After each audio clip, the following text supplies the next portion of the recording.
who have put decades of work, of their lifetime, their earnings, into making a difference, to serve others, and to make our world into a better place.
Good morning and welcome to Vishwa Talks. Today's event is in collaboration with Roshini Trust.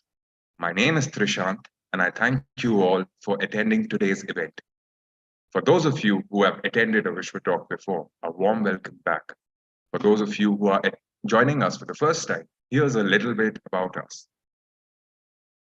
Vishwa Talks is a space to expand the horizons of your mind. Every webinar, we call experts from different domains to discuss and examine opinions, issues, problems, and perspectives. Each webinar is an interactive session where we all walk away with more respect for each other and a deeper understanding of the topic at hand. If you missed the session, please visit our website or YouTube channel for a full library of past Vishwa Talks on interesting topics. Today on Vishwa Talks, our speakers are Dr. Gayatri Uppalapati and Ms. Teja Kishore from Roshini Art Workshops team, Roshini Counseling Center, and they will lead us through this session in just a few moments. I'd like to welcome our first speaker, who's an exceptional individual whose love for psychology has shaped her journey and ignited a passion for helping others. Dr. Gayatri Uppalapati, ma'am, is a counseling psychologist and trainer from Roshni Counseling, and with over 13 years of experience in counseling and training, she has been a guiding light for countless individuals, empowering them to overcome challenges and discover their true potential. Her expertise spans over a wide range of areas from depression and anxiety disorders to career counseling and organizational support. Our second speaker, Ms. Teja Kishore. Ma'am is a financial expert by profession and a craft enthusiast by passion. She has previously worked for Wipro as a lead financial analyst and a trainer. She's been a part of exhibitions with firms like Our Sacred Space, Infosys, and Wipro. She's currently a homemaker juggling with her passion. She's an art therapy practitioner from the International Association of Therapists UK and works with several art forms: miniatures, decoupage, hoop art, lippen art, to name a few. Before we get started, I would like to inform our audience that our speaker will be taking the questions from you after the main talk. So please leave your questions in the chat or raise a hand and we will allow you to ask your questions in person. I request everyone to turn on your webcams for the interactive activity part of the session. Now, without further ado, I invite our speakers to begin today's Vishwa Talks. Welcome back to Vishwa Talks, Katri ma'am. Thank you so much. Welcome back, Teja ma'am. Thank you, Trishna. Hello, everyone. Good morning. We are actually facing a lot of challenges today. One, because of our network issues. Two, the current session that we are planning on, the emotional self-care, an art-based approach. Usually we kind of plan these workshops offline. We do a lot of them offline. And ideally, the session time is 2 hours. That's the time that we need to enable you to do the art activity and also to understand yourself based out of the art activity, the relevance of emotions and art together. But today it's a challenge for both Teja and me to kind of finish it in 40 minutes and also to leave you with a part of us. That's what we believe in, like whomever we meet, whomever we train, whomever we connect with. For us, connections are more important. So we'll try our level best to do our best in this 40 minutes. To give you a brief about how the session is placed, we are going to have a combination of activities, art activities, which will help you understand yourself and help you understand your emotions as well and where they are stemming from. So Teja would be taking you through the art activities because she's the expert there. I don't know ABC of that, so I'm not going to get into it. She'll help you with the art activities. The relevance, as to why we are making you do this kind of art activity or this kind of an activity for this session on emotional self-care. That is my area of expertise, so I can speak about it confidently. So I'm going to talk about the relevance of activities and Teja is going to take you through the art activities. So that's how the session is placed. Now, can we have the PPT, please? The first slide of the topic. Yeah, thank you. So the topic for today is emotional self-care. to introduce self-care. Self-care is actually any habits or procedures that we follow in order to take care of ourselves. When I say take care of ourselves, take care of our mind, body, and soul. Now, self-care starts with the concept of self-love. Until and unless we learn to love ourselves, I don't think self-care even exists for us in our dictionaries. We don't even care about it. We are only busy taking care of others and loving others. So the first step towards today's session is, I guess you all love yourself and you're on the journey of taking care of yourselves. You've made that time for this session. So I have to appreciate, or rather we have to appreciate you for joining us. Wonderful. The second aspect of self-care, we have different kinds of self-care, the physical self-care, the social self-care, the spiritual self-care. Out of all forms of self-care, the emotional self-care is the most crucial one. And I guess by far, if I consider my clinical experience as well as a psychologist, the most challenging one, because day in and day out, I help my clients deal with their emotions first. The thoughts, the beliefs, the behaviors come much later. But if I can help them and connect with them on an emotional level, and if I can make them understand their emotions, I think change becomes very rapid and change becomes permanent too. So that is the reason why I have taken emotional self-care. And why art. See, most of the times we struggle when we are expressing our emotions. That's where the challenge is. We know what we are going through, but for different reasons, which I would be explaining later on, we struggle with the emotional expression part. So emotional expression is not just about talking. Like, you don't have to talk to people if you're not comfortable. If you haven't reached that stage, to open up, there are also other ways of bringing out your emotions, which is essential. It could be writing, which is a very creative form. It could be journaling. It could be art. It could be music. All of this, storytelling, you can talk about your own story or reach out to other stories as well. All of these are different kinds of expressions which help us deal with our emotions and also which help us with our emotional expression journey as well. So that is the reason we are diving into emotional self-care, an art-based approach session. Before I hand over the session to Teja for an activity, I would want you to give a framework within which I want you to understand this session today. There's a difference between need and want. It is essential that we understand the difference between need and want. Only then we will be able to define happiness. And why should we define happiness? Happiness is the core construct of emotional self-care. Until and unless I'm sure about what happiness means for me, again, I'm underlining what happiness means for me, because it is very individualistic. What defines happiness for me can be very different for what defines happiness with people I live with. So it is time and again important that I define my happiness. I know what makes me happy, because that's when I would be able to speak out to others also as to what I need. Right now, coming to this point, I would just want to differentiate between a need and a want. A need is something without which we can't carry on our life, like the food, water, air. These are all basic things, right? The basic things without which we can't imagine our lives. This is a need. A want is something which is not a necessity, but it improves our quality of our life. We like if we have it. We want to have certain things. It's not a necessity, but it is needed for us to make us feel good about ourselves and our lives. So happiness or balancing your emotions is all about balancing between the needs and wants. If you make your wants your needs, which is supposing traveling for me is a want, it's not a need. I can survive without traveling as well, but I feel good when I travel. But if I'm able to balance, like, I can travel once in a year, twice in a year, once in a month, twice in a month, I define that this is enough for me. Then you're keeping it at a want stage. You're not making it a need, which becomes a necessity, right? So happiness is all about balancing between need and want.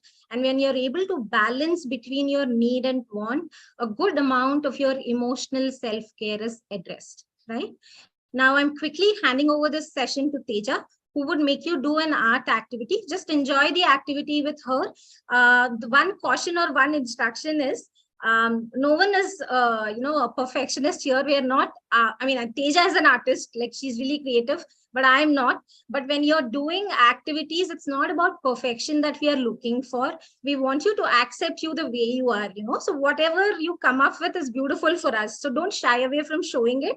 And I'm also going to do it along with you, along with Teja. So let's do it together. Let's enjoy ourselves and not focus on how perfectly we are doing it. Right? Right, you, Teja. Yeah, thank you so much, Gayatri. So I hope everyone is ready with the paper and a few crayons or pencils, sketches, anything is okay. So and it'll be nice if you're on your videos, because I can see and understand what exactly you're doing it. And as Gayatri said, art, just enjoy the journey. Forget about the outcome of the project. So can I have the next slide? Yeah, there's a cotton activity that's we're going to do it. And next one. Okay, this is the activity that we are going to do it. So along with you, I hope you can see my screen. So I'll just first we have to draw a small planter, or you can pick any of the color of your choice. Just for the resemblance, we just picked a brown color. So just draw a big planter. Any shape, any size, anything is absolutely okay. See, in the image, you can see a different size, and while I'm drawing now, it's a different size. So absolutely, you are drawing your planter, you can, any size is fine. And just draw a few lines, pick any color. There's a stem. We're going to draw a plant, and we're going to divide the plant into two parts. Like this side of the planter will be in the soil. So I'm drawing the soil here. Okay, you can actually glue it, and add sand for more realistic. So just add some brown lines here and add some stems, branches. This side also.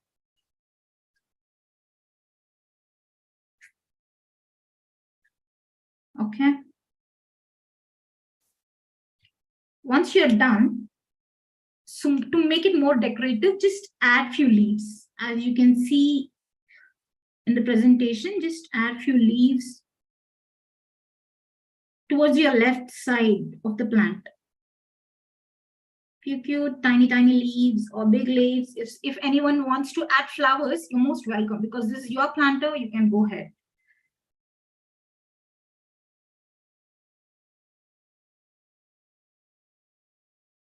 Okay, add a couple of leaves.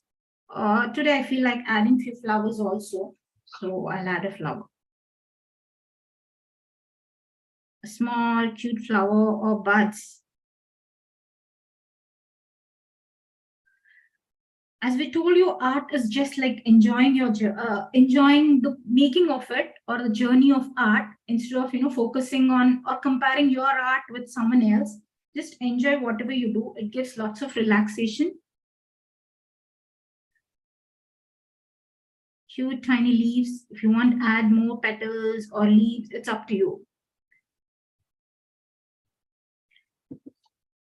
Once you're done, the other side, actually you can add some dried leaves. We'll explain you why this side dry and why that side of greenery. Add some dried leaves with a yellow sketch or a watercolor. Okay. So for this side, actually this is a soil side, and this side we're going to add cotton, as we already informed you to get some cotton. If you don't have cotton, is also okay. So add some glue. Yeah. Actually, I always love to get messed up. So even my craft material wants me to get messed up by hands. So have some glue, add some cotton.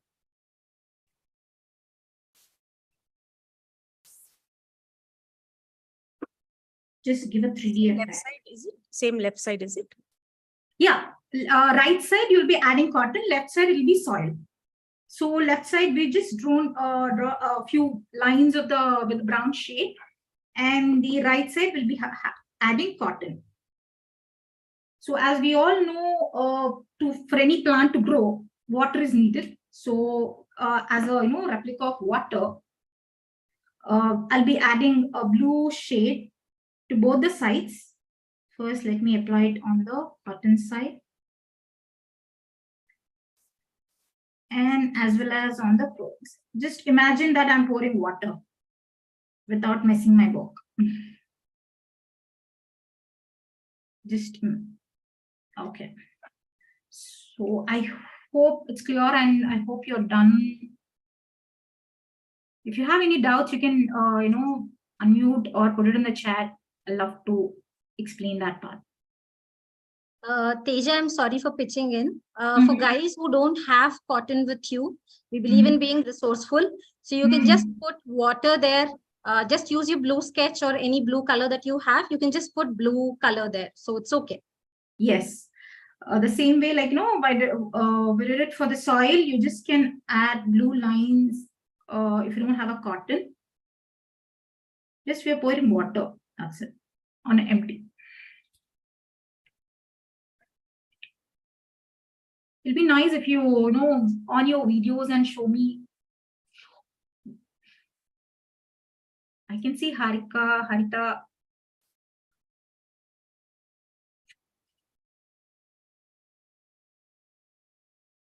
Can go slow.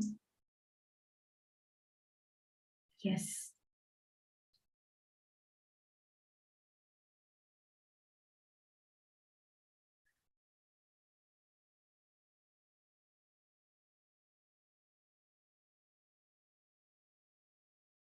Rahim will explain you why are we doing this. We'll let you know. Once the activity is done, we'll definitely give you, the reason why we are doing this.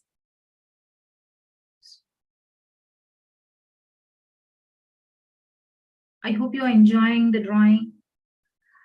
Once you're done with the drawing, I want you to write, like on the greenery side, I want you to write all the compliments you received or the appreciation you give it to yourself or you receive from others. Okay, so this side, I just request you to write all the compliments or appreciations, all the positive feedback you receive from others or you give it to yourself. For example, people call me creative. I'm just writing mine for every leaf.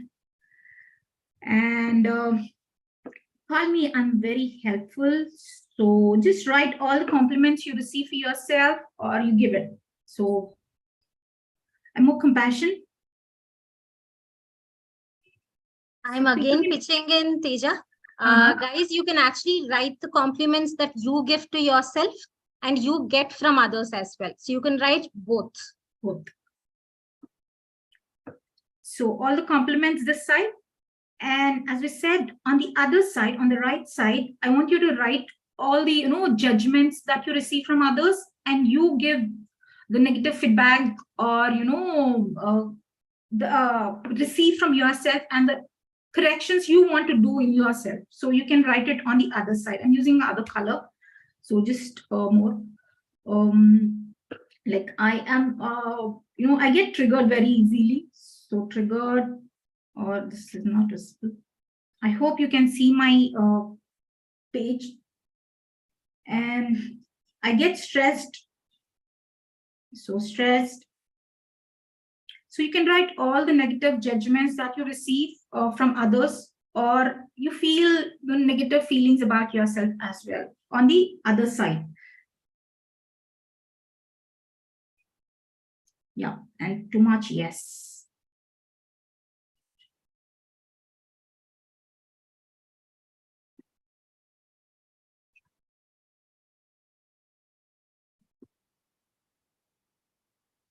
So once you're done, you just can show me if you have any questions or doubts. You just can unmute and ask, or you can put it in the chat.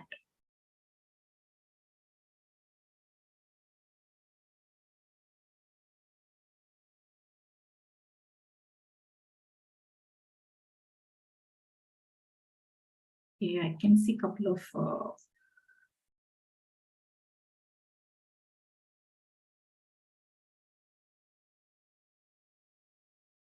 oh, Vishal. Nice tree, Vishal.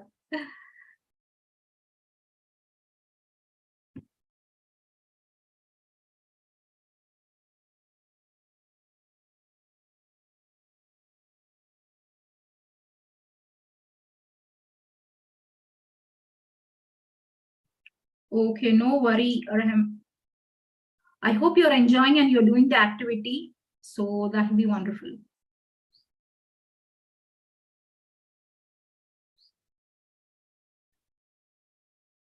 Left side, you have to write the compliments on the greener side. And the right side, you have to write any judgments or anything, which are not compliment when, you receive yours from others or you feel about yourself. On the right side, on the dried end. Teja, again I'm pitching in. Guys, on the other side where the leaves are dry, you can write the judgments, you can write the opinions that you kind of get from people, the negative feedback, the criticisms, anything that makes you pause for a while and it makes you emotional. I think you can write all of them. Yes.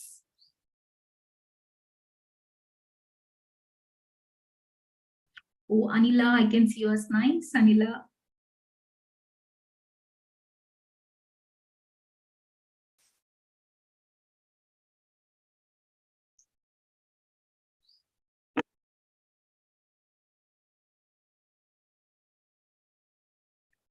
So Gayatri, I can see that most of them have already finished doing it. Excellent. Shall we proceed? Yes, we can go back to the explanation of this artwork. So over to Gayatri. Guys, I have to give away my flaws a little so that you'll understand the relevance. See, for me, it is like whenever I'm doing an activity, I'm a big timetable, okay? I'm time bound. So I usually want to finish whatever I have planned for in the time. So all these art activities that we are giving you, you will have to do it without a time constraint on your mind, on your head. That's when you will enjoy. But it is important that you practice this after the session also. Please listen to this session multiple times because each time you'll have a different takeaway, and practice these art sessions also without a time constraint on your head. Today we have a 1 hour or 40 minutes of time constraint on our head, right? So please do practice it even when we leave you after us also. So why did we make you do this? If you actually see, there is a lot of judgment and opinions that we all receive on an everyday basis. Like, we are judged right from the way we appear, the way we dress, what we eat, our lifestyles, what we own, the careers, everything is under judgment spectacle. And there is no relationship without judgment. We all talk about non-judgmental attitude, unconditional love, and all of that. No, everything is conditional, everything is judged. That's how we are, or that's the kind of life that we live, right? Why am I telling all of this? It is important that time and again, when we are receiving a lot of judgments, opinions about ourselves from the outside world, that's when a lot of emotions get built up in ourselves. That's when there's a lot of internal emotional baggage that gets built, because we fundamentally don't know whether we should go by what they have told about us, or should we go with what we think about us, right? And what we think about ourselves comes with a lot of psychological work. It doesn't come just like that. So usually we get affected by what others think about us, or what others tell about us. That is why we have given two segments of this plant. One which is very green, life, full of life. The child within me is alive, so full of life. On the other hand, we've given cotton, because when we are actually soaking in a lot of things without questioning. Now, even if you see in this audience, I should appreciate Rahim, because he's the only one who's asked me the question, why are we doing this? Like, give me the why and then I'll do it. I think I need to appreciate him first, like, well done, congratulations, because this should be the approach for everything that you adapt in life. And that is the first step towards emotional self-care. So whatever I'm getting from the external world, I need to question why. Why am I doing it? Why am I taking it inside? Why am I getting this compliment, or why am I getting this comment? do I really want to take this into my system, or do I want to like pause it for a while and I'll save this for later and think about it at a later point of time? So this is the process that you need to adapt. Only then you will be able to survive happily within yourself, because happiness is internal. All our lifetimes, from the time that we are born, we are told that happiness is external. We are brought up in a way that we kind of please others, we seek approval from others, we seek acceptance from others. It's a constant race, right? So the first step towards taking care of yourself is, don't be like cotton, don't be like sponges wherein you're soaking everything that is being told about you. Don't allow the world to kind of define you and give you a shape. Drain your cotton once in a while, otherwise it's going to damage your plant, and you're going to like, die down after some time. And that's why we've given no leaves on the other side. So this activity has to be practiced with all the thoughts that I have just voiced. And it is important that you listen to my statements and practice the art activity also after this session or whenever you want to, because that's when you'll start thinking that, am I just soaking my compliments or comments just like that without reflection? Or am I looking at the objective? Am I really questioning if I want this or not? Like, for example, for me, appreciating on my qualities is my priority. That is what I value. So if someone says that, Gayatri, you're very hardworking, or you're very organized, I love that more than if someone says, oh, that's a beautiful dress, or, you look good. For me, that doesn't matter. So I kind of thank them for the compliment, but I put them aside, because I don't want that to define me. I want the traits or qualities that I possess to define me. So the leaves that I see there in this worksheet, each leaf is a trait or quality that I have picked either from others or from universe or from outside or from my own experiences. And I've kind of put it on my tree or put it on myself. So it's very, very valuable for me. Right. So likewise, when we don't act like sponges, in fact, we are being like soil. We know what we need for our plant to thrive. We know when it is the time to water the plant, how much to water, when to say no. And we also know when the plant needs a little bit of nutrients, the outside help as well. So we'll be very, very clear with what we want. Right? Can we go on to the next slide?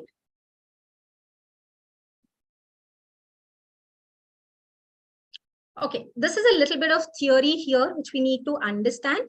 Now, I said that we need to listen to ourselves. We need to take a pause and understand if we want to like retain the compliments that we are getting, or we want to like, keep them aside and then decide what we want to retain, whether it is compliments or comments. So this all comes from the concept called conditioning. Conditioning is the big book of rules, which kind of drives our lives since the time that we are born. See, if I can give you this example, which is very relatable for me, you have to tell me whether it is relatable for you or not. When we actually see children who are born, they come alone, right? We all come alone and we die alone. But when we are introduced into a family, our mother is introduced to us, our father is introduced to us. We don't come along with our mother and father, right? We are introduced to them. Now we know that, okay, this is my mother because she said so. This is my father because he said so. This is my family because that's what I am told so. So we are slowly conditioned into what they eat, what they wear, the religious practices, the social practices, the cultural practices, the gender practices. So this is conditioning, wherein we observe what others around us are doing, and we adhere to the same norms or rules, or we kind of told that you have to adhere to the same norms and rules, because that's when we are all together. That's when we are a team. That's when we feel included and belong. So by far the most complex, should I say complex or most challenging emotional need that we all have. By far, all emotional needs are very, very challenging. They're not easy to get fulfilled because we need to speak up. But by far, the most challenging emotional need is the need for belonging. So we all as humans have a deep sense of belonging. Like, we want to belong to our family, we want to belong to our parents, we want to belong to our spouses, friends, professional groups where we are associated with. So there is that high need to belong, right? Why is this need for belongingness very high? Because of the need for survival. We survive with a lot of happiness, we survive with a lot of peace, both internal and external, when we kind of belong to people around us, right? Now, having said that, when we don't belong, what happens? When we question our survival, what happens? We don't question, right? Imagine if each child is born with a suitcase of money that he or she needs to kind of live by themselves. I guess most children would have walked away from homes at some point or the other, right? Now, parents, the child doesn't come with a manual. So it's all a trial and error. Even they don't know how to deal with the child until the situation arises. So it's all trial and error. So most parents would have been very comfortable and happy if they had just had that manual that came along with the baby that is just born. But none of this happens. So the survival need becomes very high. The survival need for the child becomes very, very high, because he or she or they are dependent on the parents. So they kind of follow a lot of rules without questioning. And we still see that behavior in us as adults. That is why when we were doing the activity, we had just one person or few people who questioned why are we doing it. Most of the times we are conditioned to follow rules without questioning, and that's where we lose ourselves. That's where we become just like others, right? Now, why am I talking about all of this? Whenever you're going through a lot of emotions, the first thing that you need to understand is, am I experiencing these emotions because I'm hurt that I am different, or I am hurt that I am disappointing them, or I'm hurt that I'm not getting their approval? So is it because of the validation that I'm seeking from them, or is it because of my own internal struggle? So we'll have to be clear, where is our emotion stemming from? Is it from the external sources, because I'm not able to survive and belong, and I'm not getting the acceptance, approval, validation that I'm looking for, or I am not sure about what I'm going through? So time and again, first thing as part of emotional self-care is understanding the emotion and where is it coming from.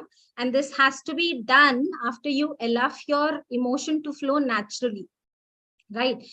Any emotion, like if you take anger, for example, when we are angry, we clench our fists. There's a lot of perspiration that happens. We kind of fumble for words at times. We want to hurt others by words or actions. Sometimes we kind of walk away in silence. We show it on other objects, like we slam doors or bang things or drop files, all of this, right? So this is a physiological experience. Like from internally, I do understand that I'm going through anger, I'm becoming restless. And externally, people also identify, because they also see the physical changes that I am going through because of anger. Ideally, any emotional reaction at the physiology, which means at the body level, kind of settles down in 90 seconds. This is what research says, just about 90 seconds. But what we do in that 90 seconds either prolongs our emotional experience at the psychological level, or we kind of, move on after that experience. But do we leave our emotional experience just like that? No, we start adding a lot of thought to it, right? Like, is my mom upset with me? Is my boss okay if I if I take extended leave? Is my child okay if I miss out on a parent-teacher meeting or one of his annual functions? Will he be upset that mom is not giving him enough time and she's prioritizing her career? So there's a lot of thought that we add into our emotional experience in that 90 seconds itself. So the first thing that you have to do as part of your emotional self-care is let your emotion be, which means if you're angry, just tell yourself that I'm angry that this happened. I'm upset that something like this has happened. I'm disheartened that people didn't get me. Probably I'll have to talk a little clearly next time.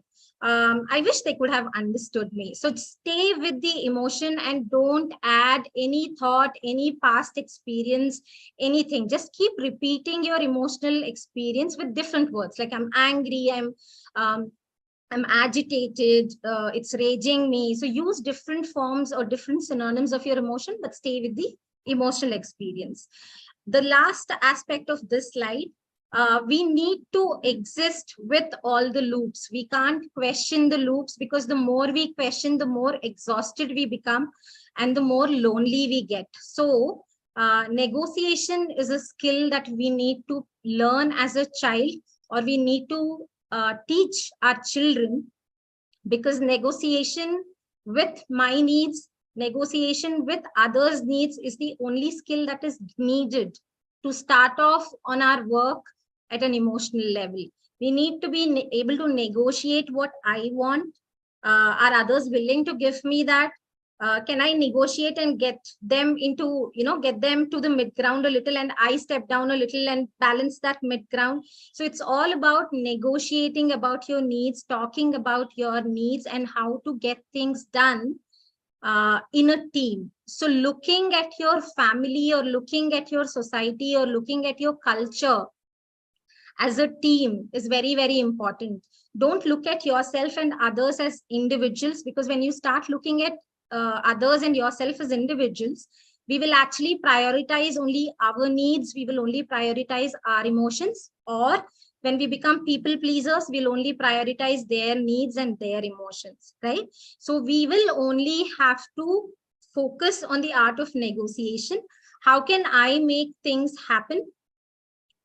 To what extent I can, negotiate with others, and how can I make things happen for myself so that I am happy, and I'm also allowing others to be happy. And sometimes it's okay if you prioritize yourself. Sometimes it's absolutely okay when you feel that you prioritize others. So it's all about balancing relationship with others and relationship with self too. Shall we move on?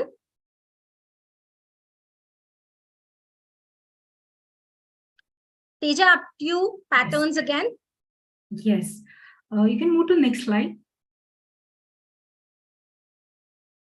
Okay. As we already told you, due to time constraint, we were just limiting the art activity, for a very limited time. But I want you to practice. I may request that you do it thoroughly, because I am really impressed with the art activity, and I think it can resolve a lot of relationship issues. So I request that you, I'm sure the audience wouldn't mind. Please, the audience also, please state whether you'd like the whole thing to happen, or we'll cut short. Thank you so much for the feedback. I think we will we respect your feedback, and we will follow and adhere to your feedback. Teja, just go ahead. We'll manage it. Yes, definitely. And I love to do the artwork. And this one, the patterns, or, the one which we're going to do it now, is more relaxing. Whenever you feel anxious or, stressed out, you please do practice this. And it's more, therapeutic. So I just want you to draw a couple of, as you have on the fresh paper, I want you to divide the paper into half. Okay. Once you divide the paper into half, so on the first half, I want you to draw 2 rectangles, or a 3 or 6. Okay. Once you draw 2 rectangles, square, anything, it's our art, our wish. So once you, done drawing a couple of rectangles, I want you to pick any of the pattern that displayed on the screen, or you can have your own pattern. That is up to you. So, because this is little therapeutic and relaxing, just I want you to draw lines, straight lines. It need not be straight. See, if you can see my lines, they're not straight because I'm a little anxious now. So as I practice, as I keep drawing the lines, later on they'll be straight. So just enjoy, just be mindful about your activity. Just enjoy the drawing lines. Just keep drawing. And once you're done with one box, I want you to, pick any other pattern for the other box and keep drawing. I want to do this of smile or wave, any pattern.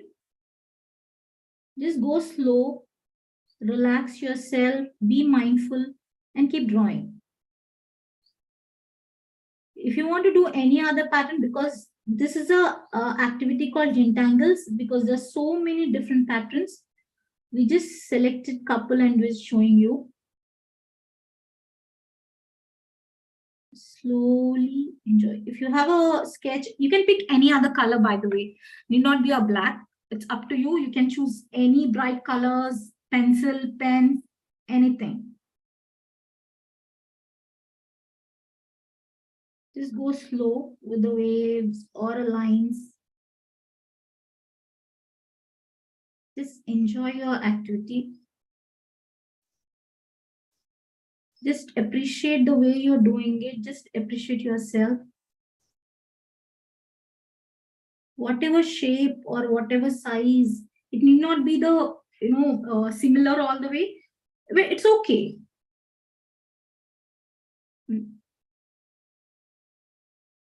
We're not looking for the perfection. We just want you to enjoy the art. Just go slow with the pattern.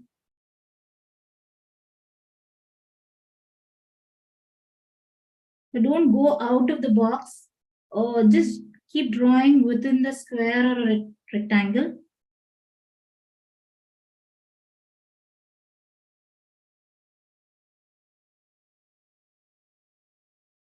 Even you can add colors like one line, one color. You can make it a rainbow or any other pattern. Any other, you can choose your own color. Keep drawing. Once you're done with the pattern in the box, just let me know so we can move further. Teja, can you just see what Prerna has shared? Beautiful work. Yeah. Oh, wow, Prerna, that's so lovely.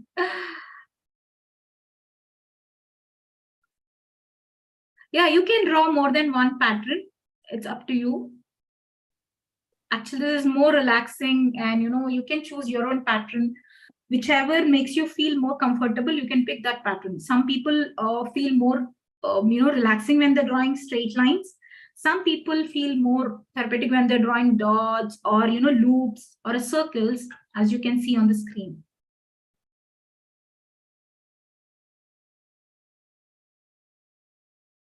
Go slow.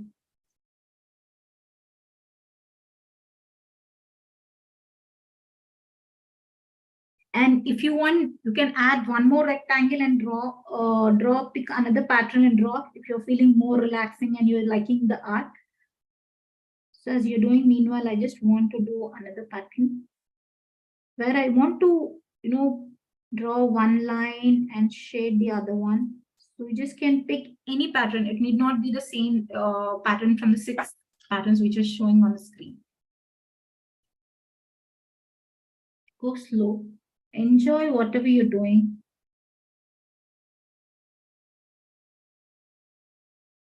If you're unable to get the straight lines, I want you to practice, keep drawing. Sometimes when we are anxious or stressed out, or, when there's so many thoughts in our mind, the lines won't be straight.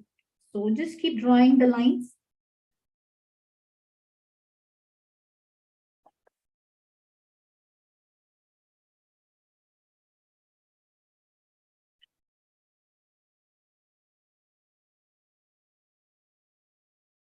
Straight lines, vertical, slanting, any shape.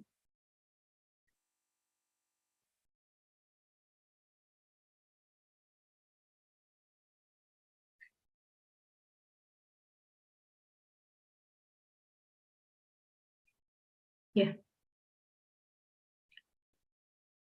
I hope you are enjoying the drawing lines.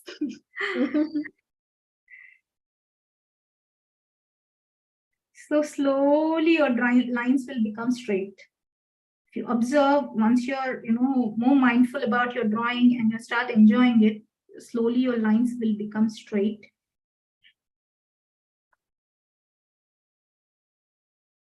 So once you're done with this pattern, just let me know, or you can put it in the chat. Yes. So we'll go for the next one.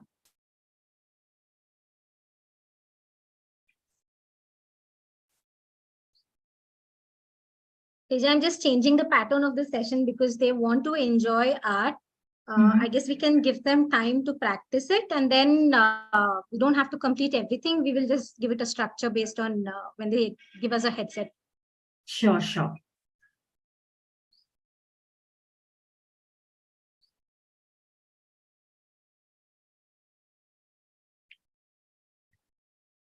Guys, you can actually enjoy doing the activity, and you can do as many as you want, and based on the patterns that you like. Teja has actually given, Teja and Viveka, we have one more person in our team who's unfortunately not with us today for personal reasons, but they have given different samples that you get to see so that you can take these as references only. You can create your own. You don't have to stick to these. These are only references. You can create your own, and you can create as many as you want.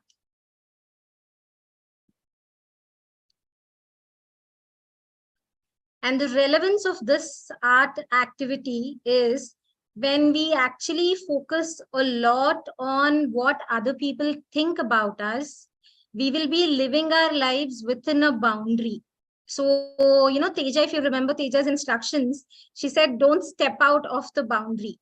So we've curated this activity for you as a reminder that we all adhere to social, cultural, gender, conditionings, and we all define our lives by this boundary. We kind of define our boundary and say that, I have to create my life within this only. Like if I am a homemaker, it is my duty to take up or manage my home or take care of children. If I am a provider, then as a man, then I have to work all my life because that is what I'm expected. No, you can actually take a break and enjoy yourself and tell your spouse that, will you take up my role for some time? I want to enjoy myself.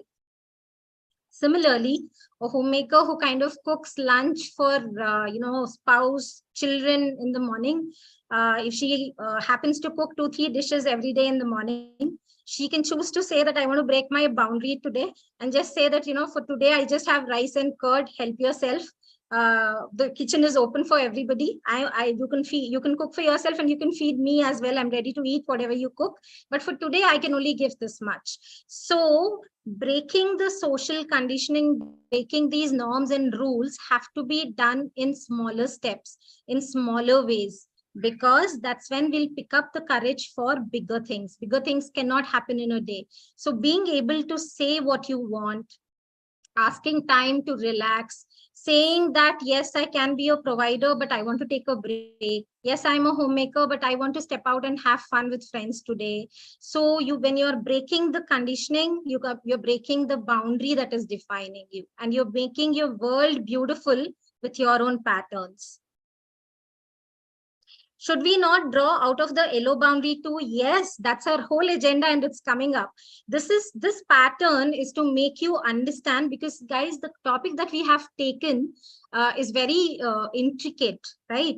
So most of our lives, we live within our gender stereotypes. We live within our gender conditioning. We live within our social conditioning, religious conditioning. Yes. So when you have a conflict, let's say you're a homemaker and you're a working woman too. So it so happens that your child is not doing good academically, and a lot of others in the family say that, listen, you started working out of home and see what happened to your child, right? Now I, as a woman, I'll start feeling guilty that I'm not able to balance the two. No, you don't have to. You're not a superwoman. You shouldn't be. There's no superwoman concept. So I can actually sit with my family, with my spouse, and say that I am happy working out of home. I want it. Can you help me balance it out at home as well? What should we do with our child? Can we actually delegate the task of his academics to someone else? Can someone else come home, tutor him, or can we send him to some other place so that he gets help? So this is the art of negotiation. So answering your question, if when you're sorting this conflict out, initially we struggle within that boundary itself, right? We'll start feeling, in this example, the woman starts feeling guilty that, I'm not able to balance both. Probably I should give up on my work and take up home again. No, then you're operating within the boundary. If you want to break the boundary, then start drawing outside the boundary, which is a reminder to yourself that I need to negotiate with my family members. I need to negotiate with others. So please go ahead and draw outside of the boundary now, because you've asked the question. Go ahead. And I really love this audience. The first one said, like, tell us the why are you asking us to do it? And the second one is saying, like, why can't we go out of the boundary? That's the whole concept. The boundaries are all there in our mind. We do have a rule book. Like when we are buying a TV, there is a manual, but are we really sticking to the manual completely? We explore, right? So similarly, conditioning is a big rule of books. We can explore what we want to follow, what we want to like go beyond, what we want to define ourselves with. It's all exploring, and you will enjoy exploring yourself. It's an enriching experience. Welcome, Priya. Yes. So, Trisha, next slide, please. Thank you.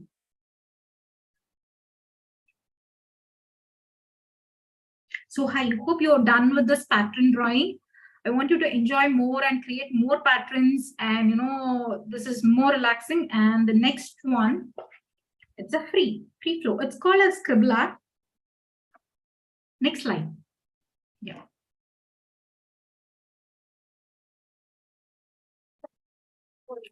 Rukmini, sit here 1 minute. Yeah. Next slide, please. I want the next Akhilesh. Okay. Next slide, please. Okay, before we proceed to the next slide, fitting in, I guess, Priya, you got your answer now. So you're not a person who wants to fit in, who you want to explore. So you will just have to do the same thing. And for others who are drawing it within the boundary, you got to tell yourself that I'm asked to fit in, but it is my choice if I want to fit in or I want to negotiate. So that's the question that you have to ask yourself.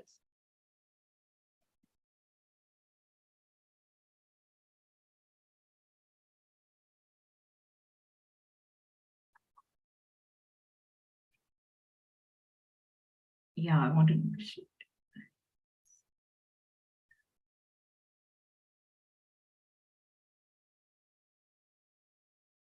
Akhilesh, can I have the next slide?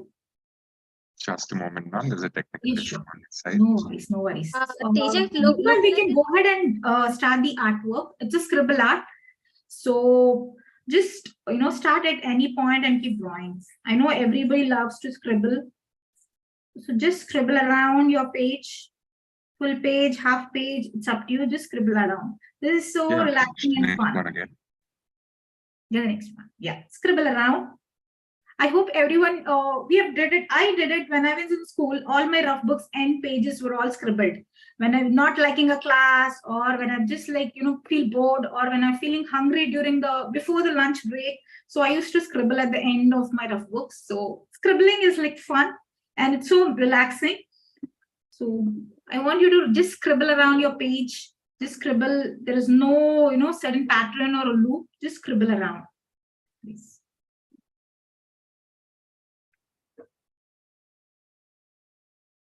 Yeah, you can on your video and show your scribbles.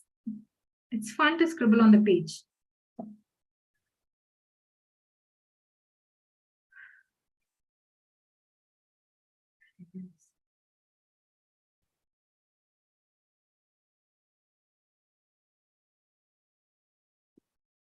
So there's so many loops. You can see so many loops, so many patterns. Just go around.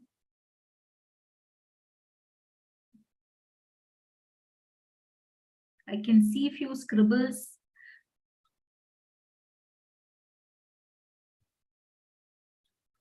Oh, lovely pattern, Artika. That's your very neat and clean. Any more scribblers? Just scribble. It's so relaxing. Whenever you just feel angry or anxious or stressed out, just grab a paper, scribble around. I love this, what Prerna has written, right? I'm finding this so difficult. So Prerna, you've been too much of a good kid.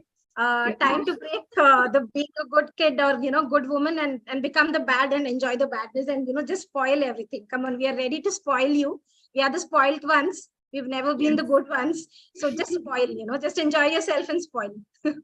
Yeah, and Prerna, I want you to join the Roshini art sessions, because we are a messiest. We do all the mess in the art activities. Does the we're not we never used to do like holding a crayon or a sketch. We just mess up. So you should join our sessions and do the art activities. Then you'll just like transform from a good kid to a spoiled kid, a messy kid, in fact. So I can see a few scribbles. You can show your scribbles. Beautiful work, Trishant.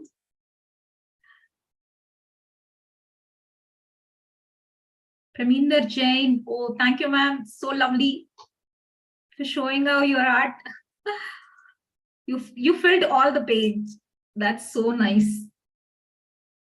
Guys, while you're doing this, for those of you who question is why are we doing this, there is a relevance again. So basically, if you remember the last drawing that you have done, we have fixed your drawing to a boundary. We gave you a box and we said only draw within this. That's how our social norms are. That's how we are conditioned. That's how we are raised, right?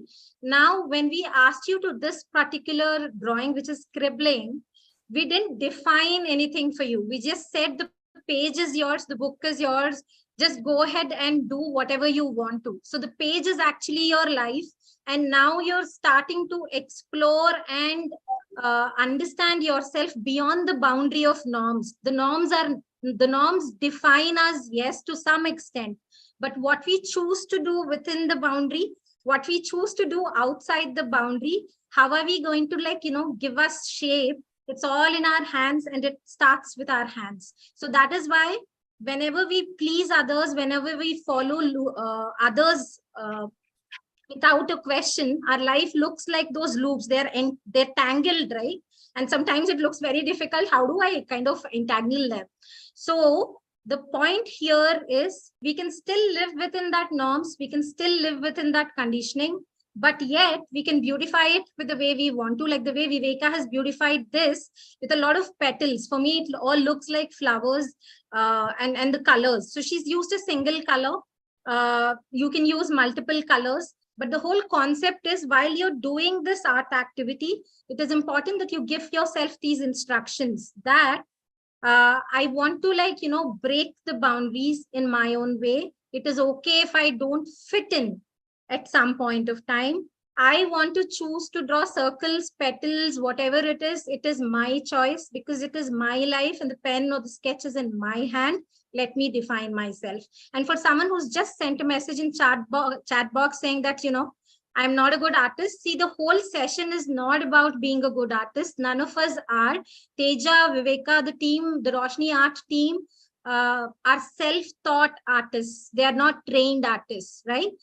They have learned it over a period of time. And I'm not an artist. So the whole objective of making you do this imperfect art is to bring out that expression of emotion, to tell yourself that it is okay if you're not perfect. Because when we follow all the rules told to us by the norms, because we want to be perfect, we want to be ideal, the ideal daughter, ideal daughter-in-law, ideal son, ideal child, everything about it, about the conditioning is ideal. So you don't have to be ideal. So you are the most imperfect artist. You can be as messy as possible. The whole agenda is to enjoy yourself. That's about it. And your arts are not being judged. Yes, your arts are not being judged. Just enjoy the process. And now, once you're done with the scribble, just can draw any pattern in the loops, or you can decorate your loops by filling a colors or drawing any pattern or design. You can be, as much creative as you can. I've drawn few patterns, or you can pick up, you can draw the petals and decorate it. It's our art and our wish, our colors, our paper. So just go crazy. Our choice, our pen, Our your own story.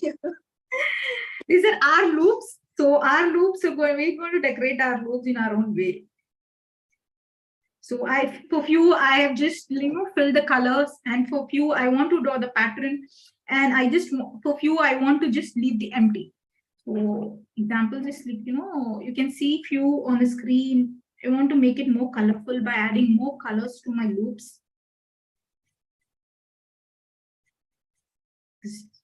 There's so many loops that are filled in my scribble art, so I just want to color everything.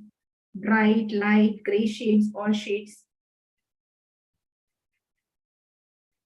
Even when you're filling the colors or drawing any pattern, just be mindful and enjoy your drawing. It's okay if you go out, it's okay if you mess up your art. End of the day, it's our art and our art piece. It's a masterpiece. I like it, Teja. I just want to give another psychological instruction here. See, always remember, you can't break the conditioning all alone. You can't do it. You need people who can do it along with you, who can help you in the process. Now, when I say you need people, I think getting one or two people in your lifetime who can understand you without judging is a blessing. One or two. So be in search of these people. And how do you search and where do you find these people? Sit at tables where people are not discussed. She is like that, he is like that, she did this is what is happening in her life. Please don't sit at those tables, because once you're sitting at those tables and when you leave, you would be the point of discussion.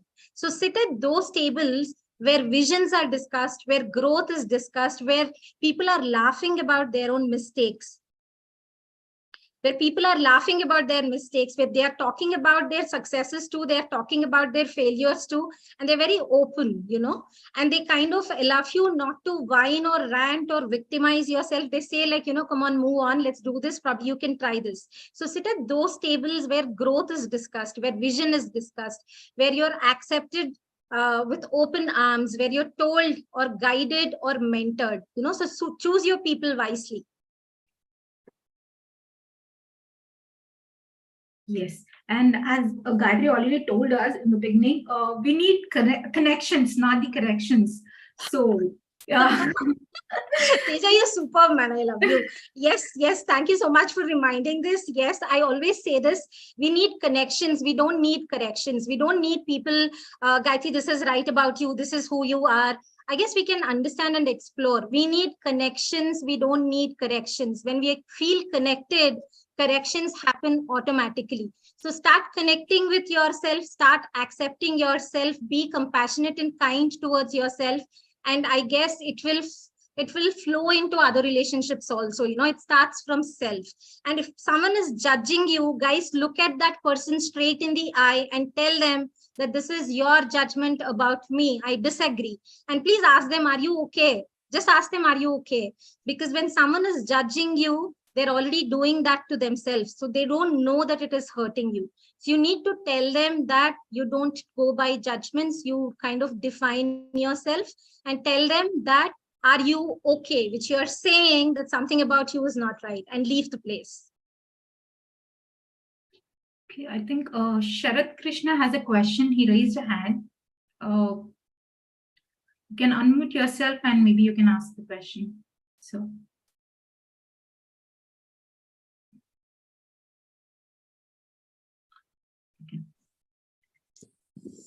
Yeah, good afternoon. First of all, let me compliment you for using a very innovative technique to bring out some of these factors.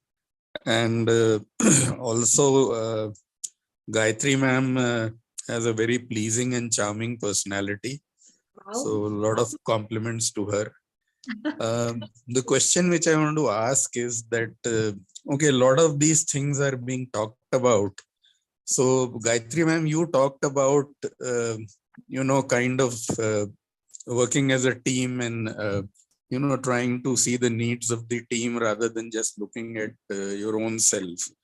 Now, a lot of talk is happening today about self-love, where it's being propagated that, you are first and rest everybody. They're not even saying that you are first and everybody falls later on, but they're just talking about the self. So what would be your reaction to that, number one? And number two, I have to ask you that, okay, this being a very innovative pattern, how does it really help okay, I mean, if we are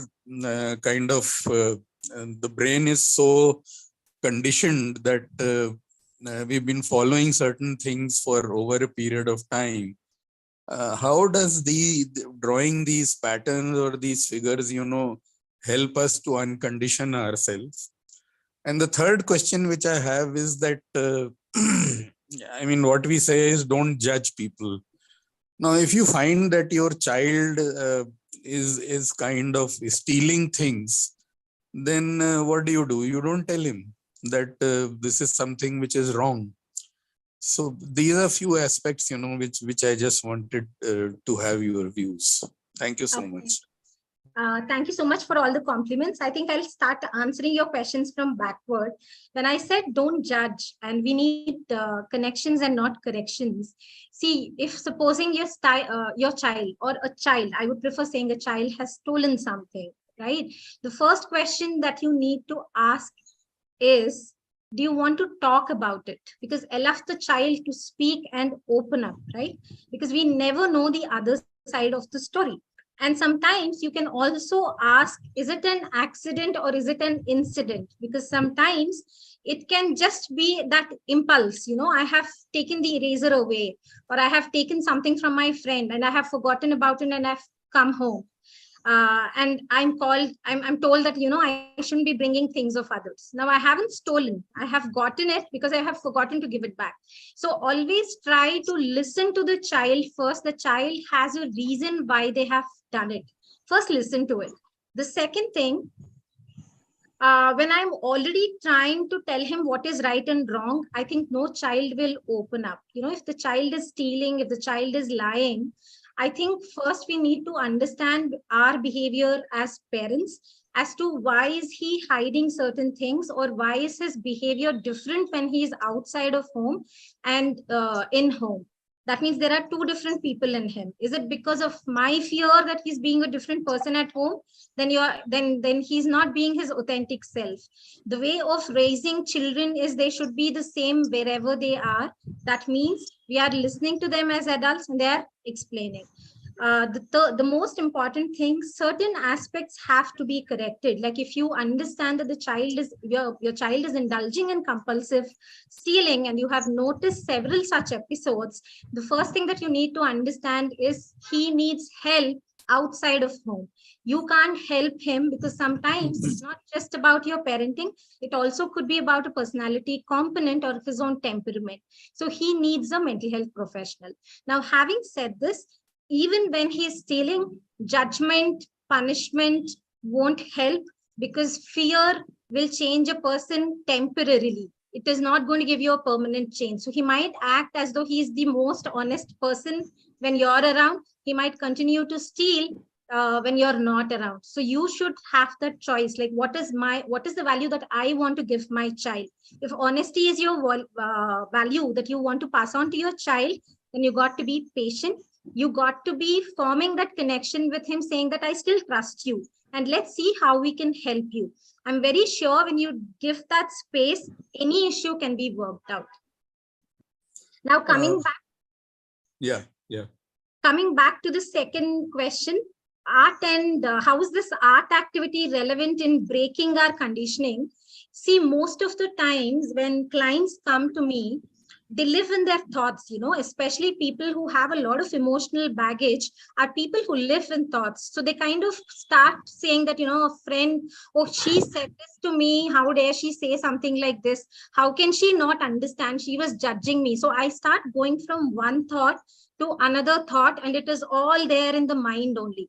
And I am so lost there without understanding how much of time I have spent just in the thought itself. So when you're actually training them to understand their thoughts I am a psychologist. So when I'm training them to understand their emotions, the first thing that they need is action. Thought won't help any longer because they've been doing it since a lot of time.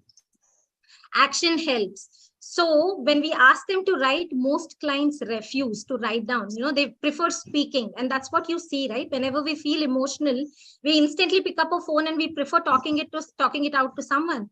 Now, that will make you victimize yourself. Instead, When I'm saying that let me sit and do something with my own pen in my own way, with the instructions, with the specific instructions which are given with each art activity, when you practice that, mind slowly takes in that instruction. Mind doesn't have extra ears, extra mouth, extra eyes.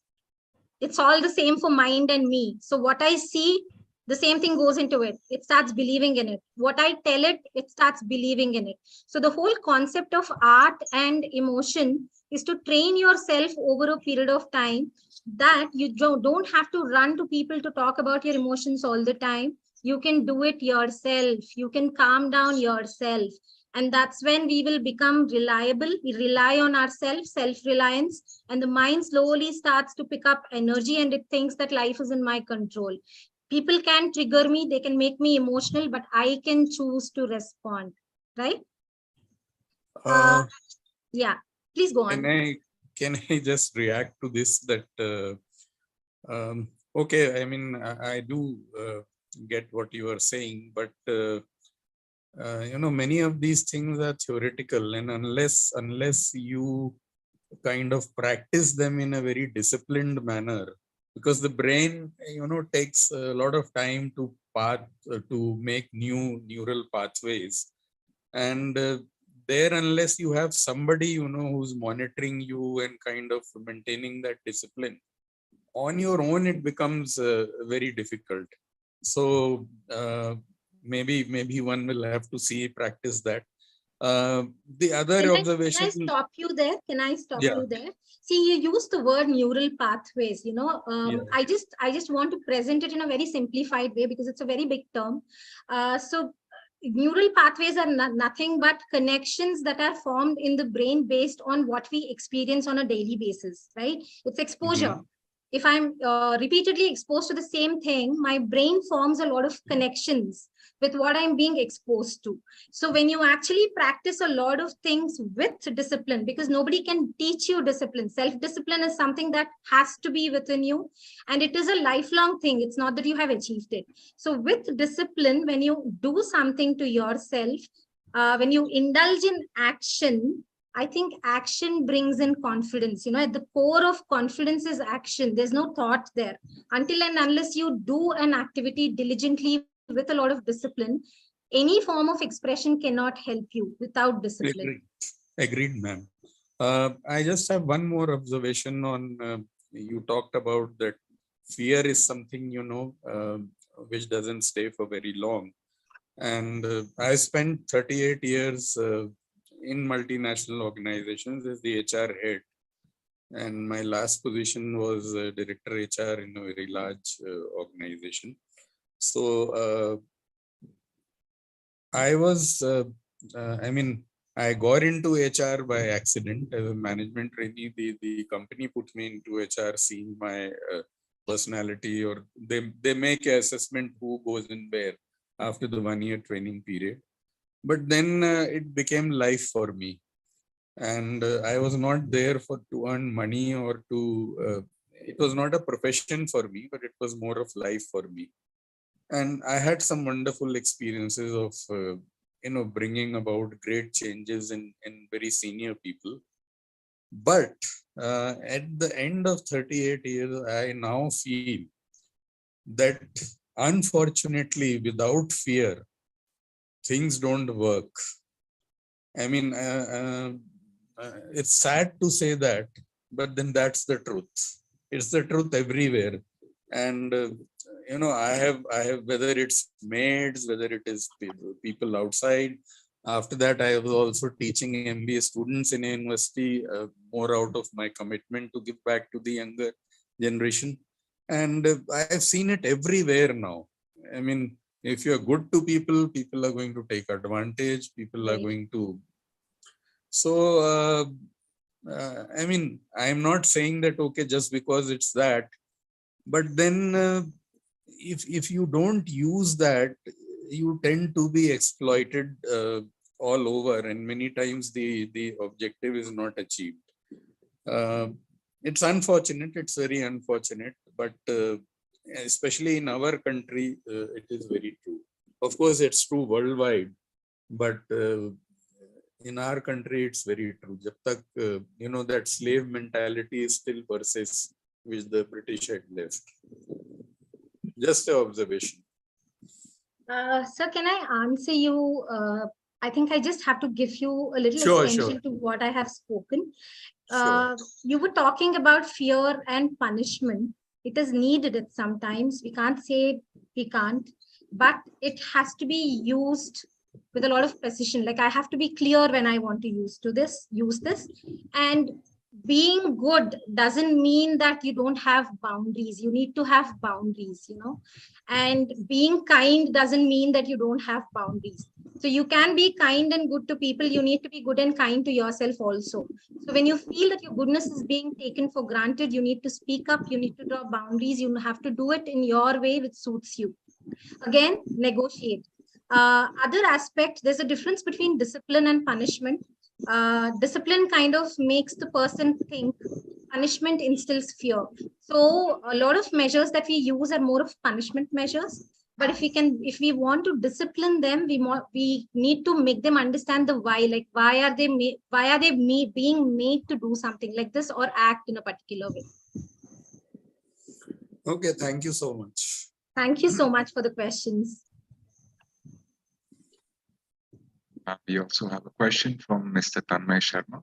I'm just going to unmute. Yeah.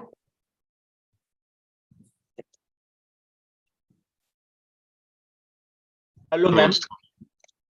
Hello, Tanmay. My question is that, ma'am, this thing is relevant when person is in means this art is relevant when person is in anxiety or in lot of stress, ma'am. Okay. First of all, thank you so much for bringing up these conditions. Yes, art is very, very relevant and calms a person who's under a lot of anxiety and stress. And I think individually our team has seen, we have worked on a lot of people or my own clients who've been given art and they kind of calm themselves down and it works on them. But art is not just only for people who are under stress or who are anxious or who are depressed or who are obsessed. Art is also for all of us to kind of give an expression. Art is a form of expression. I think that is important for us to understand, because if you see the current education system, we're all, running behind the mainstream subjects, and art is hardly practiced in schools, and we kind of see a lot of schools which don't even emphasize on sports. So I think as we need to bring about the change in our education system itself, where art, sport, the physical activity, NCC, whatever, everything should be told that it is important, because a healthy mind needs a healthy body. They can't exist in isolation. A healthy mind is needed in a healthy body. And it is both interlinked as well. So art is for everybody. Art helps everybody. It's a form of expression. It also helps people with depression, anxiety, stress, and other forms of illnesses. Thank you, ma'am. Welcome. Trishan, do we still have time to take them through the other slides, or are we done with our time? Now we can go ahead. Let me just close the session and just give them a brief about the future talks, the upcoming events. Sure. Thank you so much. I'd like to thank everybody for being a part of this amazing interactive session, where we are going with a lot of takeaways about emotional health and how you can take care of it. Before we go ahead with the rest of the session, I'd like to inform you about the future talks. Meanwhile, you can also address the poll. I'll be there in your chat.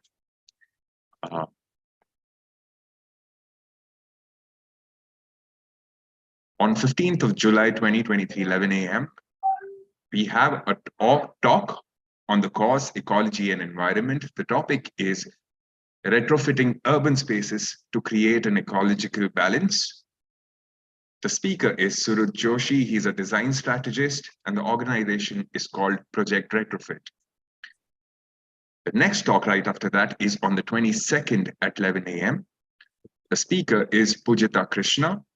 Organization is Feet on Earth, and she's the artistic director of it. The topic is dance as rituals, examples from India and all over the world. The talk right after that is by speaker Utkarsh Upadhyay from WaterAid India. He is a hydrogeologist and planning researcher at WaterAid India. The topic of discussion is aquifers and groundwater. The date and time, 29 July 2023, 11 a.m. Lastly, I'd like to request everyone to subscribe to Vishwa Talks to get alerts on every new and exciting talk, exclusive events, and access to the Vishwa community. Follow us on YouTube, Instagram, Facebook, or LinkedIn for future updates. Do follow Roshini Trust. Keep updated with their seminars, workshops, and programs like this one. Thank you for joining us. And I request Gayatri ma'am to take the session forward. Thank you so much, Trishant. You've given me a lot of time. I've taken away your time as well, but I needed it. Shall we go on to the next slide? Yes, please. Akhilesh, thank you. Thank you so much. So the whole concept of doing the loop drawing is we are trying to redefine ourselves, because always remember, we have been parented a particular way. We have been raised a particular way. It is easy to blame. It is easy to say that I wasn't given freedom or I didn't have this, but how long, right?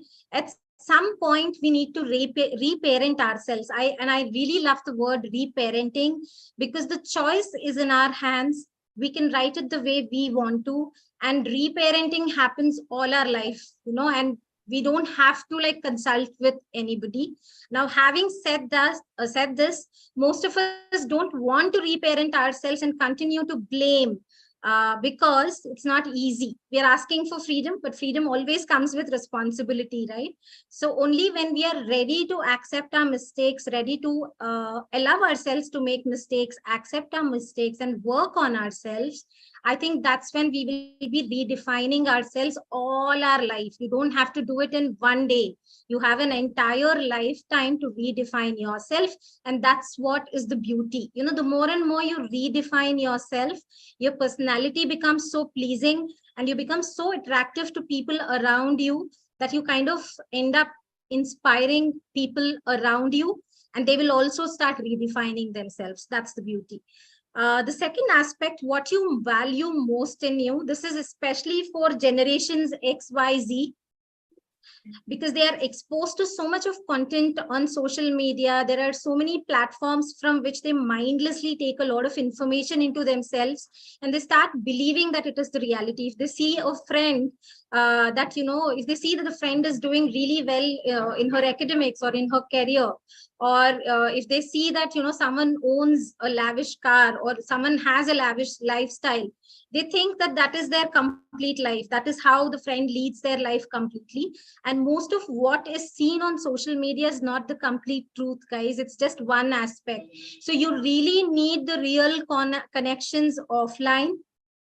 You really need to talk to people. You need to network. You need to find out the stories. Don't just go by the success stories. There are always a lot of struggles and failures and hard work behind each success story. I guess you need to talk more about it. And for parents of the XYZ generations, please understand that you need to talk about both aspects, your own success stories as well and your own failures as well. And you need to have a lot of open conversations at home. Otherwise, these generations step up and they are so curious. They want to try a lot of things. Sometimes these are very, very risky. So why not open up conversations at home? Nothing is treated like a taboo. Everything can be talked about, provided we are ready for it. And the last one for emotional self-care, and the most important one, start the art of practicing no. It has to be both ways. Like when I am saying no, I also need to receive no. It is mutual. It's not that, I am saying no to a lot of things and I'm not allowing people to say no. So it is both ways. So start saying no to simple things. Like, for example, a few of my friends are meeting today. Today is a Saturday. I'm working, but a couple of them are meeting today. So one of my friends texted me like, Gayatri, why don't you join? And I'm like, I have work. So instantly she's like, you're always working. So that's a judgment. But then I'm okay because I say that, for this Saturday, I can't make it. I'll see if I can make it for the next Saturday. Done. So start saying no. Don't take the emotion from the conversation. See how you can negotiate. So I said no for today, but I said I'm ready next week, right? So it's all about all about practicing no and practicing the art of negotiation while not soaking a lot of emotions like cotton. Can we move on? I'm done with this. We can move on.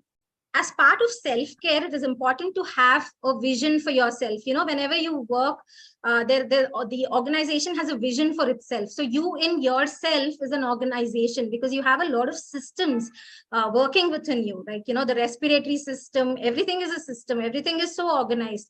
So you need to treat yourself like an organization, and you need to have a vision for yourself. Where am I heading? What am I doing? Because time and again, our goals change. When we are redefining ourselves, our goals change. Like if I'm a homemaker, married for the last 13 years, the goals that I've had when I stepped into this relationship is completely different from what I have right now. So I have to redefine my goals. Second, I might not have the same vision that I have had for myself a couple of years back. Like a couple of years back, I was called a timetable. I was made fun of, the time ticking thing that I had. I still have it, but now I tell myself that why am I going so hard on myself, and I have to don't have to do the goal ticking all the time, because at 40, I'm living a dream life that my 20-year-old self wanted. So I have achieved what a 20-year-old self of mine wanted. So I can go easy on myself, enjoy myself, celebrate myself. So now I have redefined my goals, redefined my values. Earlier, discipline as a value was very, very important. Now I'm okay if, I'm not, I don't reach office at time. I'm okay. I apologize, but I'm okay. If I'm actually not doing or finishing times as work as per my timelines, I'm fine. I can just extend those timelines a little and go easy and enjoy my work. So it's all about defining what values are important to you and what values you want to uphold. Can we have the vision board for values, please? The flower.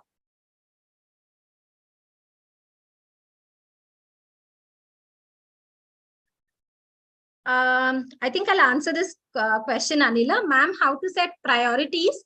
Priorities is all about what is important for you. The last one? Okay. We don't have it. Okay. No problem. No problem. Yeah, this one. Yes. So if you actually see this vision board is just for the values that are very dear to you. And this is how I place my values vision board. So kindness, being genuine, honesty, loyal, responsible, these are something that I have already. And I want to have them because they are very, very important for me. But if you see what I have written on the petals, these are something which I'm still working on. Like I'm not always a very calm person. I still have times when I go anxious. Like, even when I started this session, I was a little anxious because a 2-hour thing is being done in a 40-minute timeline or a 1-hour timeline. And what is done most of the time offline is now done online because we want to introduce this concept. So there is that anxiety. I'm not calm all the time. I tend to live in the future. I tend to think a lot about the future. So I'm not all the time in the now. So that is something that I have to yet make a value and, yet bring it into myself. I often become very guilty, especially when the home front is not prioritized or there's some mess happening in the home front. I tend to instantly become guilty, and I tend to, take a step back from career. So the center circle are the values that I already have. They're constant within me and they're very important to me. They define me. The ones that are there on the petals, I either choose to have them within me or I can let go. I can allow them to wither away. Like let go. I want to let go of certain things. Like certain people want to walk away from my life. Beautiful. I can't do anything. I can't hold them. I need to allow them to go away. They'll come back when they want to. Empathy. Sometimes I'm not empathizing with myself. I'm empathizing with a lot of people, others, others around me, but I'm not able to empathize myself. So I need to empathize myself. So this time I want to put empathy as a value in me when I am able to empathize with myself. It's an instruction to me that it has to start from self. The same thing, like confidence, it still needs to be worked up. I'm confident in certain areas, not in certain areas. I have my doubts in certain areas. So as a value, it's still not there as a constant in me. I need to work upon. So you need to use value vision board to understand what is very dear to your heart, what defines you. Like, I want Gayatri to be known by those qualities in the center.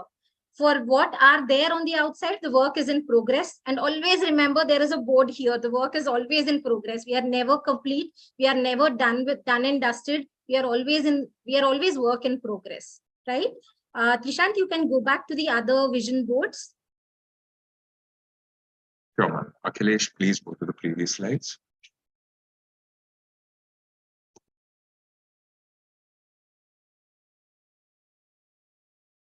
Okay, vision board is a concept of distinguishing between your dreams and goals. And Anila, I'm answering your question in this, like, how do we prioritize? Most of us have dreams. Few of us make them goals. Dreams are something which we want to have. We have them when we are asleep, and by the time we wake up, they are gone, right? So don't sleep over your dreams. They are very important for you. That's why you're dreaming about them, right? So put them on paper, see how you want your life to look like, and start making a plan for it, make a promise to it, and start achieving it. That's when it becomes your goal. So Anila, how do I prioritize? If you actually see Viveka's vision board, we are giving our own examples because we don't believe in preaching as a team. Like Roshini art team, the three of us don't believe in preaching. We only believe in showing you something that we practice, so we do it on ourselves first, and then we kind of share it with you. So if you actually see Viveka's vision board here, it describes her. Like, she described herself as someone who would want to spend a lot of time in nature. She's a trained yoga practitioner. So she's put yoga there. She's a person who believes in practicing gratefulness, gratitude. And she's an excellent photographer. That's a hobby. So that's how she's defined herself. So time and again, for women, we tend to lose ourselves in the multiple roles and responsibilities that we have. So this is a reminder for Viveka that I have photography as a hobby. Am I making time for it? I love to spend time in nature. Am I stepping out and, I'm actually creating time for it? So your vision board actually gives you a vision for every day. It is not for an year or for a life. It is for every day, because always remember, if you want to achieve your goals, this day is added into that 1 year, 365 days. And this day is part of that 365 days. So this is a reminder on an everyday basis as to how close I am getting to my vision. Am I making time for what makes me happy? This will bring prioritization in place, because this will bring in a lot of structure as to what is close to your heart, what defines you, Anila. So if you can just stand before your vision board, like create one first, stand before your vision board every day, and then tell yourself, am I really making time for it? Priority happens slowly. And you need other tips and techniques as well, which can be dealt with later, but this is like the starting step. Teja, I want you to take over. Yes, sure. This is another vision board of, and I would love to show my vision board as well, because we're running out of time. There's like, I love to make something in 3D. We can make digital vision board as well as, feel it vision board. I just did it with all the magazine photographs and my own photographs. And, I hope you can see it clearly. Yeah. So these are my small vision board for the 2023. So my health, regarding the health, I have prioritized, and the travel, work, family, and this cute little pocket which you see, I don't, because vision board is like open for everybody, but there are certain things which are personal to me. So I have created a small pocket which is closed, and certain things I'll be sharing my vision, my ideas. I don't want anybody else to know. So I'll put it in that pocket. The bigger goals in the bigger pocket, and I have created a smaller pocket also, if you can see, a smaller and the short-term ones I'll be storing in this. So this is one. And recently I've been to a travel to Ladakh. So I really like this flags thing there. It got a very beautiful meaning and I'm very touched and moved with that. So I've added to that also to my, and I want to read books, and I want to resume my swimming and practice more four-wheeler driving, and I want to do skydiving also, which I've also included it. Whenever I see, it reminds me that, okay, these are still in the pending list. I'm almost in the July, so I have to finish before this turns into 2024. So this is my small, cute vision board. So you can make vision board digitally or with using all that material around you. So that's all from me. For the audience, you can actually join us on our offline workshops at Roshini. We are a bunch of creative people. We have a lot of things like this, and you can learn doing your vision boards with us. We enjoy creating vision boards for you because that's the little stamp or footprint that we leave in people's hearts. So you can start with us. You can reach out to us. We would help you doing your vision boards and, just explore yourself as well.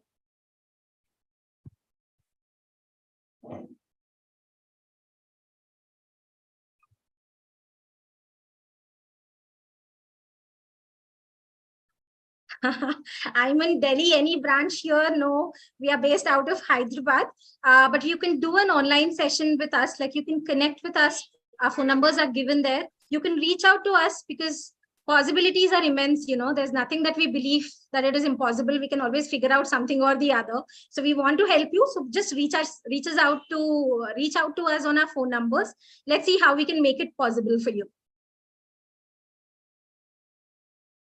Welcome.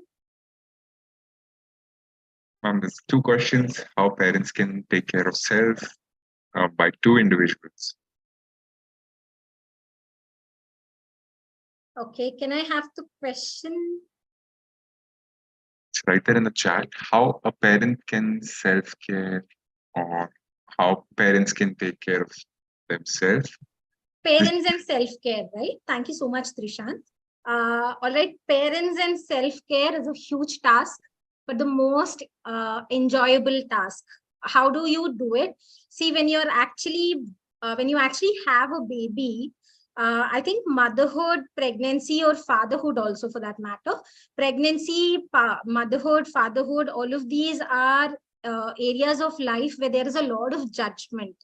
And we kind of listen to those judgments or opinions because this is the first time that we have become a parent and we are dealing with a life, right? So there's a lot of fear. What if I'm not doing the right thing for my child?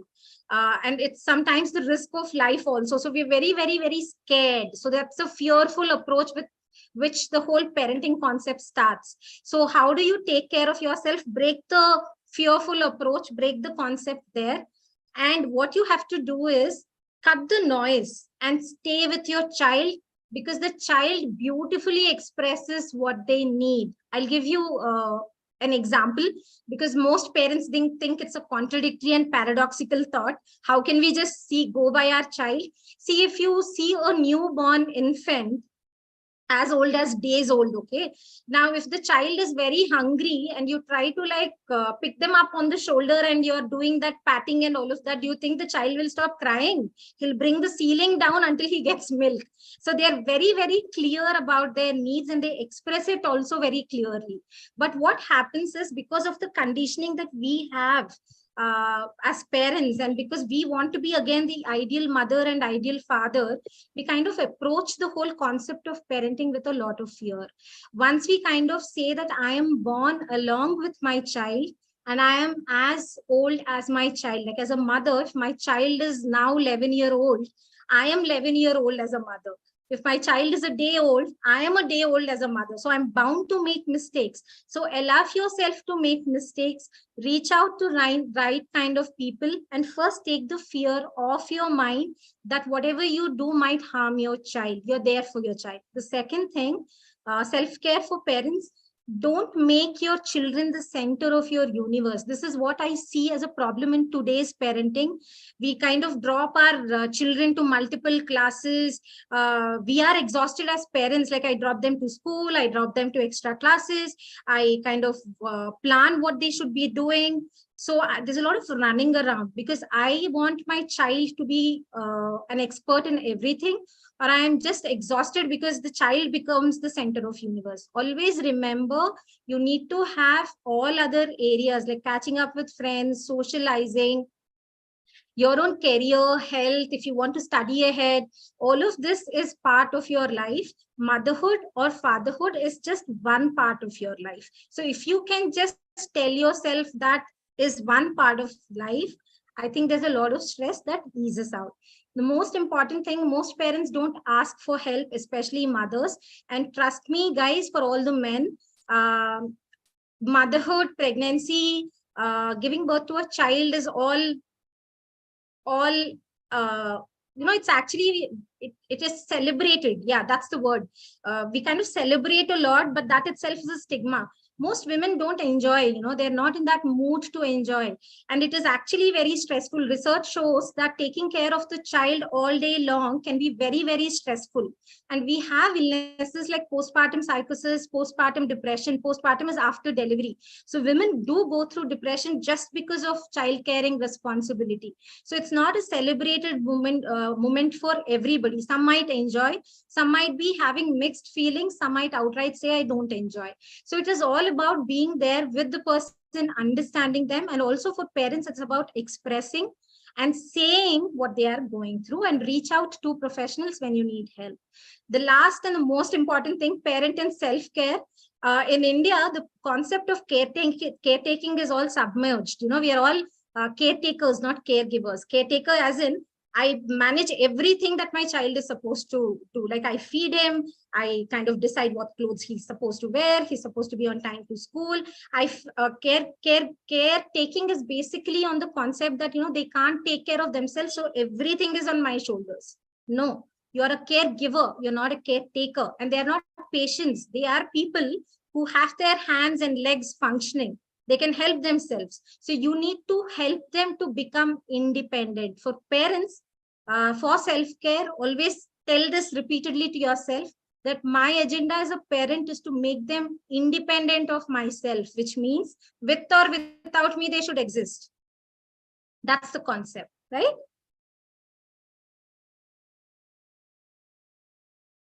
I'm about to call upon Shravani to take some of the questions from the chat box and bring it to you. Hello, ma'am. Someone who's always anxious for being perfect with health, ability, memory. I'm seeing her suffer. How to make her understand? All of these are indicators that she is having, or the child is having, obsessive thoughts. She needs help beyond you. So she needs a mental health professional. Please reach out to one.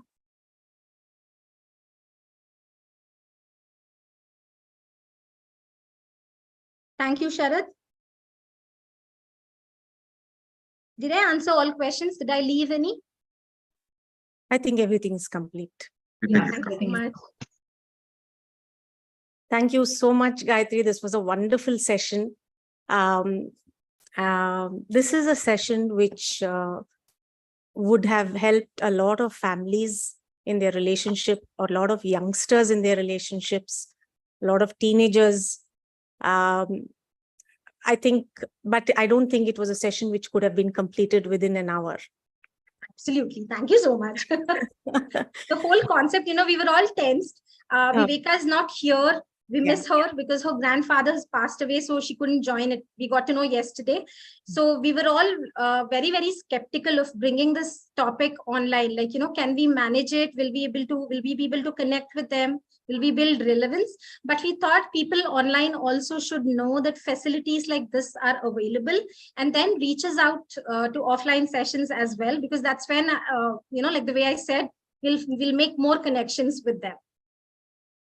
It was very few people have the talent to actually conduct an online session which is a group session, which is a session, interactive session.